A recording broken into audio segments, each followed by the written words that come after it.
ഇരുധ്രുവം. രചന ആത്തൂസ് മഹാദേവ്. അവതരണം സാലിം കരുളായി. അർജുന നിർബന്ധത്തിൽ രാത്രി അവനോടൊപ്പം ഫുഡ് കഴിക്കാൻ താഴേക്ക് ഇറങ്ങിയതാണ് മാളു. സാധാരണ മെയ്ഡ്സ് ആരെങ്കിലും അവൾക്കുള്ളത് മുകളിൽ റൂമിൽ കൊണ്ട് കൊടുക്കാറാണ് പതിവ്. അർജുനാകും അതിന് പിന്നിലെന്ന് അറിയാവുന്നത് കൊണ്ട് തന്നെ അതേക്കുറിച്ചൊന്നും ചോദിക്കാനും അവൾ മുതിർന്നിട്ടില്ല. അവരിരുവരും താഴേക്ക് വരുമ്പോൾ രാഗി ഹാളിലെ ഡബിൾ കോട്ട് സോഫയിൽ ചാഞ്ഞിരുന്ന് TV കാണുന്നുണ്ട്. അവർക്ക് അടുത്ത നിലത്തായി ഒരു സ്ത്രീ ഇരിപ്പുണ്ട്. അർജുൻ ഡൈനിങ് ഏരിയയിലേക്ക് പോയി ചെയർ നീക്കിയിട്ട് അവിടേക്കിരുന്നു. പുറകിൽ നിന്നുള്ള ശബ്ദം കേട്ടാവണം രാഗിയും ആ സ്ത്രീയും ഒരുപോലെ തിരിഞ്ഞു നോക്കിയത്. അർജുനെ കണ്ട ആ സ്ത്രീ വേഗം എഴുന്നേറ്റ് കിച്ചണിലേക്ക് പോയെങ്കിലും അവരെ ഒന്ന് നോക്കിക്കൊണ്ട് രാഗി വീണ്ടും തന്റെ കണ്ണുകൾ മുന്നിലെ TVയിലേക്ക് പതിപ്പിച്ചു. താനിരുന്നിട്ടും ഇരിക്കാതെ മാറി നിൽക്കുന്ന മാളുവിനെ കണ്ട് അർജുൻ അവളുടെ കയ്യിൽ പിടിച്ച് അവൻ്റെ അടുത്ത ചെയറിലായി ഇരുത്തി. അർജുൻ, വേണ്ട, ഞാൻ കുറച്ച് കഴിഞ്ഞ് കഴിച്ചോളാം. അവൾക്കെന്തോ വല്ലാത്ത ബുദ്ധിമുട്ടുണ്ടായിരുന്നു. മാളവിക, ഇതെൻ്റെ വീടാണ്, എന്ന് വെച്ചാൽ നമ്മുടെ. എനിക്ക് ഈ വീട്ടിൽ എന്ത് അവകാശമുണ്ടോ അതേ അവകാശം നിനക്കുണ്ട്. സോ ഈ വക റെസ്ട്രിക്ഷനൊന്നും വേണ്ട. You got it? അവൻ ഗൗരവത്തോടെ ചോദിക്കുമ്പോൾ അവൾ നേരിയ പുഞ്ചിരിയോടെ ഒന്ന് തലയാട്ടി. അപ്പോഴേക്ക് സ്ത്രീകല ഫുഡുമായി അവിടേക്ക് വന്നു. ശേഷം അവർ തന്നെ അവർക്ക് രണ്ടാക്കും വിളമ്പി കൊടുത്തു. ചപ്പാത്തിയും ചിക്കനുമായിരുന്നു അന്നത്തെ ഫുഡ്. എടോ, ഇത് കലാൻറ്റി, നമ്മുടെ കിച്ചണിലെ ഓളിനോളാണ്. തനിക്ക് സ്പെഷ്യലായി എന്തെങ്കിലും വേണമെങ്കിൽ ആൻറ്റിയോട് പറഞ്ഞാൽ മതി. അത് കേൾക്കെ മാളും മുഖം ചിരിച്ച് അവരെ ഒന്ന് നോക്കി. കാഴ്ചയിൽ തന്നെ സ്ത്രീത്വം തുളുമ്പുന്ന മുഖം കണ്ടാൽ ആ വീട്ടിലെ സർവൻ്റാണെന്ന് പോലും പറയില്ല. തന്നെ നോക്കി മനോഹരമായി പുഞ്ചിരിക്കുന്നവരെ കണ്ട് മാളവും തിരികെ ഒരു പുഞ്ചിരി കൈമാറി. 2 ഗ്ലാസ്സിലായി അവർക്ക് വെള്ളവും പകർത്തി ഒഴിച്ച ശേഷം കാല അകത്തേക്ക് പോകുമ്പോൾ അർജുൻ അല്പം ശബ്ദം താഴ്ത്തി മാളവിനോട് ചേർന്ന് കൊണ്ട് പറഞ്ഞു, ആൻറ്റിക്ക് സംസാരിക്കാൻ കഴിയില്ലടോ. മമ്മയുടെ ഒരു അകന്ന ബന്ധുവാണ്. അതുപോലെ ആൻറ്റി വിവാഹം കഴിച്ചിട്ടുമില്ല. അതാ പിന്നെ മമ്മ ഇവിടെ തന്നെ നിർത്തിയിരിക്കുന്നത്. അവൻ്റെ ആ വാക്കുകൾ കേൾക്കെ നേരിയൊരു ഞെട്ടിലാണ് അവൾക്ക് തോന്നിയത്. അതിന് അർജുനൊന്ന് കണ്ണു ചിപ്പി കാണിച്ചു. മാള് ഫ്രഷായി ഇറങ്ങുമ്പോൾ അർജുൻ ഫോൺ കോളിലായിരുന്നു. അവനെ ഒന്ന് നോക്കിക്കൊണ്ട് അവൾ ബെഡിൽ വന്ന് കിടന്നു. കണ്ണടച്ച് കിടക്കുകയാണെങ്കിലും ഉറങ്ങാതെ എന്തൊക്കെയോ ചിന്തകളിലായിരുന്നവൾ. എന്നെ കൂട്ടാതെ ഉറങ്ങിയോടൂ. അരയിലൂടെ അവൻ്റെ ബലിഷ്ഠമായ കൈകൾ മുറുങ്ങുന്നതിനൊപ്പം പിൻകഴുത്തിൽ പതിഞ്ഞ നിശ്വാസം കൂടി ആയതും മാളു പെട്ടെന്ന് തിരിഞ്ഞു നോക്കി. അത്രയും തൊട്ടരികിൽ നിന്നുള്ള അവൻ്റെ സാമീപ്യത്തിൽ നിമിഷ നേരം കൊണ്ട് അവളിലൊരു പതർച്ച വന്ന് നിറഞ്ഞു. നാളെ മുതലേ ഞാൻ നല്ല ബിസിയാകും. വരുന്നതും പോകുന്നതൊക്കെ എപ്പോഴാണെന്നൊന്നും പറയാൻ പറ്റില്ലേ. ഷോർട്ടായി പറഞ്ഞാൽ ഇന്ന് മാത്രമാകും ഇതുപോലെ ഫ്രീ ടൈം. അവളുടെ നെറ്റിയിലെ മുടിയിഴകളെ മെല്ലെ മാടിയൊരുക്കി ഒരു തരം കള്ളച്ചിരിയോട് അവൻ പറയുമ്പോൾ മാള് മനസ്സിലാകാത്ത പോലെ അവനൊന്ന് നോക്കി. അതിനെന്താ? നിഷ്കളങ്കമായുള്ള അവളുടെ ചോദ്യം കേട്ട് അർജുന മുഖത്ത് ചിരിമാഞ്ഞു. എന്നാൽ അത് കണ്ട് പേടുന്നതിനെ മാള് കള്ളച്ചിരിയോടെ അവനിൽ നിന്നും മുഖം ചിരിച്ചു കളഞ്ഞു. ഏയ്, അതിനൊന്നുമില്ല, നല്ല ഉറക്കം വരുന്നുണ്ട്. സോ ഉറങ്ങാന്ന് പറഞ്ഞതാ. ശബ്ദം താഴ്ത്തി അതും പറഞ്ഞുകൊണ്ട് അവൻ മെല്ലെ തിരിയാനൊരുങ്ങിയതും മാള് ഇരു കൈയും ഉയർത്തി അവൻ്റെ ഷർട്ടിൻ്റെ കോളിൽ പിടിച്ച് വലിച്ചതും ഒന്നിച്ചായിരുന്നു. പെട്ടെന്നായതിനാൽ അർജുൻ അവളിലേക്ക് ആഞ്ഞുപോയി. പ്രതീക്ഷിക്കാതെ അവൻ്റെ മുഖം അവളുടെ കഴുത്തിടക്കിലായി അമരുന്നതിനൊപ്പം കൈകൾ പതിഞ്ഞത് അവളുടെ ഇടതുമാറിൽ കൂടെയാണ്. മാള് വിറച്ചുകൊണ്ട് വില്ലുപോലെ ഒന്ന് വളഞ്ഞുപോയി. അർജുൻ പതിയെ മുഖമുയർത്തി ഒന്ന് നോക്കവേ കണ്ണുകളടച്ച് വിറയിലൂടെ കിടക്കുന്നവളെ കണ്ട് വശ്യമായെന്ന് പുഞ്ചിരിച്ചു വന്നു. തൻ്റെ മാറിലായി മെല്ലെ മെല്ലെ മുറുകി അയക്കുന്ന അവൻ്റെ കൈകളിൽ വിറച്ചുകൊണ്ട് മാള് ഞെട്ടിലോടെ മിഴികൾ തുറന്നവനൊന്ന് നോക്കി. ഒരു വേള അവൻ്റെ കണ്ണുകളിലെ വശ്യതയും തീവ്രതയും അവളെ തളർത്താൻ കേൾപ്പുള്ളവയായിരുന്നു.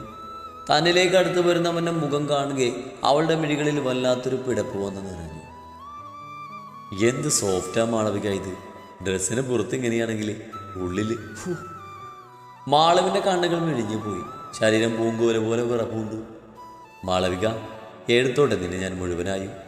നീയും ഞാനും എന്നത് മാറ്റി നമ്മളായി മാറാം നമുക്ക്. ഈ രാവ് പുലരുവോളം നിന്നിൽ ഞാൻ നിറഞ്ഞാടാം. നീ കാണാത്ത പുതുലോകം കാട്ടിത്തരാൻ ഞാൻ. നീ അറിയാത്ത പലതും നിനക്കായി നൽകാം. ഒടുവിൽ നിന്നെ ഉണർത്തി നിനക്കെൻ്റെ നെഞ്ചോരം ചായ. അവളിൽ തന്നെ മിഴികൾ ഉറപ്പിച്ചുകൊണ്ടുള്ള അവൻ്റെ പതിഞ്ഞ സ്വരത്തിൽ മറുപടിയില്ലാത്ത തൊണ്ടയാകെ വറ്റി വരണ്ട പോലെ കിടക്കാനേ അവൾക്ക് കഴിഞ്ഞുള്ളൂ. അവളിലെ മൗനം കണ്ട് അർജുൻ അവളുടെ ചെവിയിൽ ചുണ്ടു ചേർത്ത് കൊണ്ട് പറഞ്ഞു, നിനക്കായി കാത്തിരിക്കാൻ ഞാൻ തയ്യാറാണ് മാളവിക. നിന്നെ ഞാൻ അറിയുന്ന ആ നിമിഷം നിനക്കും എനിക്കും മാത്രമേ പ്രിയപ്പെട്ടതാകും. അതുവരെ കാത്തിരിക്കാൻ നമുക്ക്. ഉള്ളിലാകെ തണുപ്പ് പടർത്തും പോലെയുള്ള അവൻ്റെ വാക്കുകൾക്ക് മുന്നിൽ ആശ്വാസത്തോടെ ദീർഘമായും നിശ്വസിച്ചു അവൾ. മനസ്സാൽ അവൻ്റേതാകാൻ ആഗ്രഹിക്കുന്നുവെങ്കിലും എന്തോ വല്ലാത്തൊരു ഭയം തന്നെ പിടികൂടുന്നു, എന്തിനെന്ന് പോലും അറിയാതെ. ബട്ട് മാളവിക, ഇടയ്ക്കിടയ്ക്ക് അതിൻ്റെ സോഫ്റ്റ്നെസ് ഒന്ന് നോക്കാൻ തന്നെ എനിക്ക് റിയലി ഐ ലൈക്ക് ഇറ്റ്. കണ്ണിറുക്കി ചിരിച്ച് കീഴ്ച്ചുണ്ടിൽ പല്ലമർത്തി വല്ലാത്തൊരു രീതിയിൽ പറയുന്നവനെ പിടപ്പോടെ നോക്കിയപ്പോൾ താനിങ്ങനെ മുഖവും വീർപ്പിച്ചിരുന്നിട്ട് ഒരു കാര്യമില്ലടൂ. അവൻ്റെ ഇഷ്ടം അതാണെങ്കിൽ അതങ്ങ് സമ്മതിച്ച് കൊടുക്കുകയല്ലേ വേണ്ടത്. അവിടെ നിന്റെ ന്യായീകരണങ്ങൾക്കാണോ മുൻതൂക്കം കൊടുക്കേണ്ടത്? റൂമിൽ മുഖവും വീർപ്പിച്ചിരിക്കുന്ന തൻ്റെ ഭാര്യയുടെ അരികിലായി വന്നിരുന്നു കൊണ്ട് ചന്ദ്രൻ തൻ്റെ അഭിപ്രായം പറയുമ്പോൾ അവർ അയാളെ ചിറഞ്ഞെന്ന് നോക്കി. എന്ന് വെച്ചാ ഞാൻ വളർത്തിയ എൻ്റെ മകൻ്റെ കാര്യത്തിൽ എനിക്കൊരു ഉത്തരവാദിത്വം ഇല്ലെന്നാണോ ചന്ദ്രൻ പറഞ്ഞു വരുന്നത്? അവരൊട്ടും മയമില്ലാതെ രൂക്ഷമായി ചോദിച്ചു. എടോ, ഞാൻ പറഞ്ഞതിൻ്റെ അർത്ഥം അതല്ല. വിവാഹം അവൻ്റെയല്ലേ, അപ്പം അവിടെ പ്രാധാന്യം അവൻ്റെ ഇഷ്ടങ്ങൾക്കല്ലേ. നമുക്ക് പറയുന്നതൊക്കെ ഒരു പരിധി ഉണ്ടിടൂ. ചന്ദ്രേട്ടന് എന്തൊക്കെ പറഞ്ഞാലും എനിക്കിതൊന്നും അംഗീകരിക്കാൻ പറ്റുന്നില്ല. സംസാരിക്കാൻ കഴിയാത്തൊരു കുറവായിട്ട് കണ്ടിട്ടല്ല ഞാൻ ഈ പറയുന്നത്.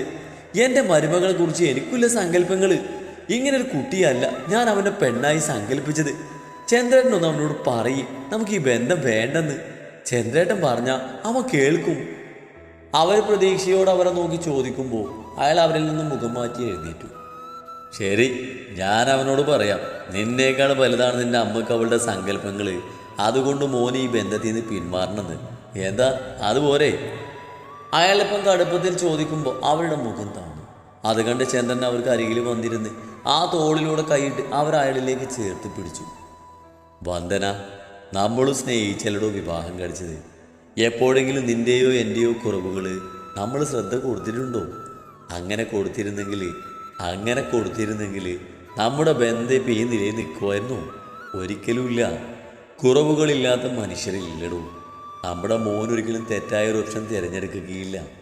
അതുകൊണ്ട് നമുക്കിതങ്ങ് സമ്മതിക്കാടോ. അവൻ്റെ സന്തോഷമല്ലേ നമുക്ക് വേണ്ടത്. അയാൾ അവരെ പറഞ്ഞ് മനസ്സിലാക്കാൻ ശ്രമിക്കുമ്പോൾ വന്ദന നിറകണ്ണുകളോട് അയാളൊന്ന് നോക്കി. ഞാനായിട്ട് ഇനി എതിര് പറയുന്നില്ല. പക്ഷെ ആ കുട്ടിയെ കാണുമ്പോൾ എനിക്ക് ഇഷ്ടമാവണം. ഇല്ലെങ്കിൽ അത്രയും പറഞ്ഞവർ ഒന്ന് നിർത്തുമ്പോൾ ചന്ദ്രനൊന്ന് പുഞ്ചിരിച്ചു. താനൊന്ന് സമാധാനത്തോടെ ഇരിക്ക്. നമ്മുടെ മകൻ്റെ സെലക്ഷനല്ലേ, അതൊരിക്കലും മോശമാകില്ല.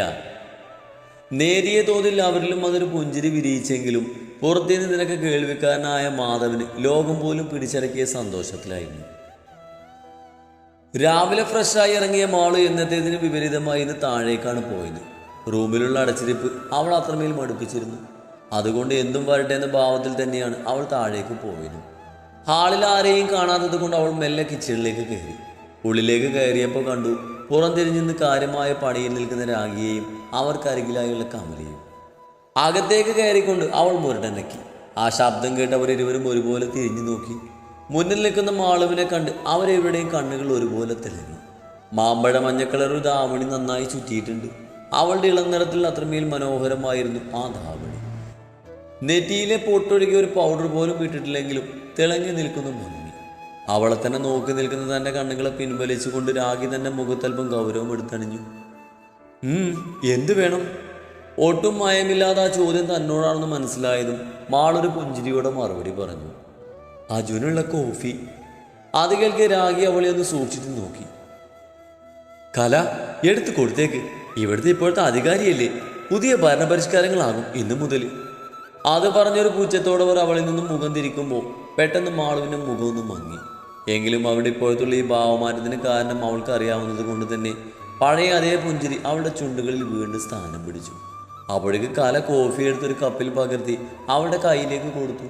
മാൾ അതും വാങ്ങി അവരെ നോക്കി ഒന്ന് പുഞ്ചിരിച്ചുകൊണ്ട് തിരിഞ്ഞു നടന്നു. രാവിലെ ഷൂട്ടിങ്ങിന് പോകാനുള്ളത് കൊണ്ട് തന്നെ നേരത്തെ എഴുന്നേറ്റ് വർക്കൗട്ട് കഴിഞ്ഞ് അർജുൻ ഫ്രഷ് ആകാൻ കയറി. അവൻ കുളി കഴിഞ്ഞിറങ്ങുമ്പോഴാണ് മാള് കോഫിയും കൊണ്ട് റൂമിലേക്ക് വരുന്നത്.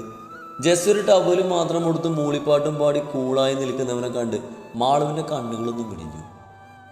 Hey creeper. മാള് വേഗം തിരിഞ്ഞു നടക്കാൻ ഒരുങ്ങിയതും അർജുൻ അവളെ പിന്നീന്ന് വിളിച്ചു. ആ വിളി കേട്ടവൾ അവിടെ നിന്നെങ്കിലും തിരിഞ്ഞു നോക്കാൻ കഴിഞ്ഞില്ല. എങ്കിലും തന്നിലേക്ക് അടുത്ത് വരുന്നവൻ്റെ സാമീപ്യം അവൾ അറിയുന്നുണ്ടായിരുന്നു. അവൾക്കരികിലെത്തിയ അർജുനും അവളുടെ ഷോൾഡറിൽ പിടിച്ച് ഒന്നാകെ തിരിക്കുമ്പോൾ മാള് കറങ്ങി തിരിഞ്ഞ് അവൻ്റെ മുന്നിലായി വന്നു.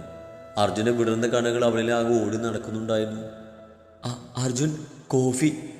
ആ നിമിഷത്തിന് അയവ് വരുത്താനെന്നോണം അവൾ കോഫി കപ്പ് അവന് നേരെ നീട്ടുമ്പോൾ അവളിൽ നിന്നും മിഴികൾ മാറ്റാതെ അർജുൻ അത് വാങ്ങി ടേബിളിലേക്ക് വെച്ചതും മാള് വേഗം സൈഡിലേക്ക് നീങ്ങി. എന്നാൽ അതിനു മുന്നേ അർജുൻ അവളുടെ ഇടുപ്പിൻ്റെ ഇരു സൈഡിലും പിടിച്ച് അവളെ ചുമരിലേക്ക് ചേർത്ത് നിർത്തി. അവൾ ഞെട്ടലോടെ അവനെ മുഖമുയർത്തി നോക്കി.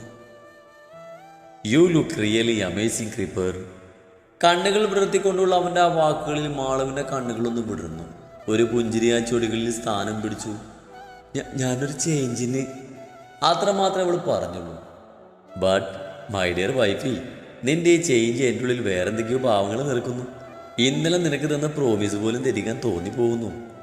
അവളുടെ കാതിനും കഴുത്തിനും ഇടയിലായി മുഖം അവടിപ്പിച്ച് അവന് മെല്ലെ പറയുമ്പോൾ മാളവിൻ്റെ കണ്ണുകൾ വിറയിലൂടെ അടഞ്ഞുപോയി.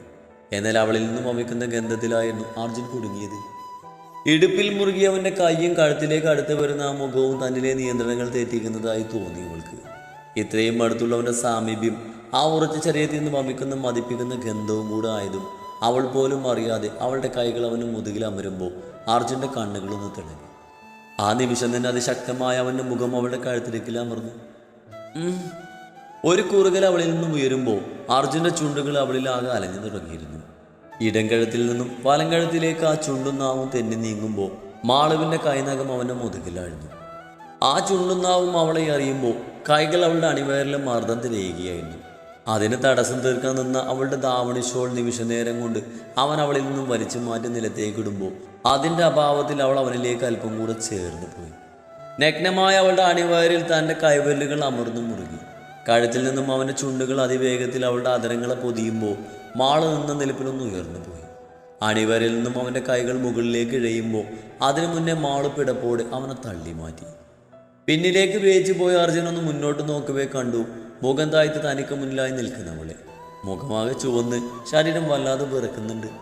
ഇടയ്ക്കപ്പോഴും മുഖമുയർത്തി നോക്കിയ മാള് കണ്ടത് അവൻ്റെ ഈ ഭാവമാണ്. വിറച്ചു പോയവൾ തന്നിലേക്ക് അടുത്ത് വരുന്ന അവനെ കൂടെ കണ്ടതും തൻ്റെ ശ്വാസം നിലക്കുന്നതായി തോന്നി അവൾക്ക്. മാള് വേഗം അവിടുന്ന് മാറാൻ ശ്രമിക്കും മുന്നേ അർജുൻ ഇരു കൈയും ചുവരിലേക്ക് അമർത്തി അവളെ ബ്ലോക്ക് ചെയ്തു. അവൾ ഞെട്ടലോടെ അവനെ മുഖമുയർത്തി നോക്കി. നീ അതിസുന്ദരിയാണ് മാളവിക, എന്നെ വല്ലാതെ കൊതിപ്പിക്കുന്ന നീ. അത്രയും അടുത്ത് നിന്നുള്ള അവൻ്റെ വാക്കുകളിൽ പിടഞ്ഞു പോയവൾ കണ്ണുകൾ അമർത്തി അടച്ചു കളഞ്ഞു.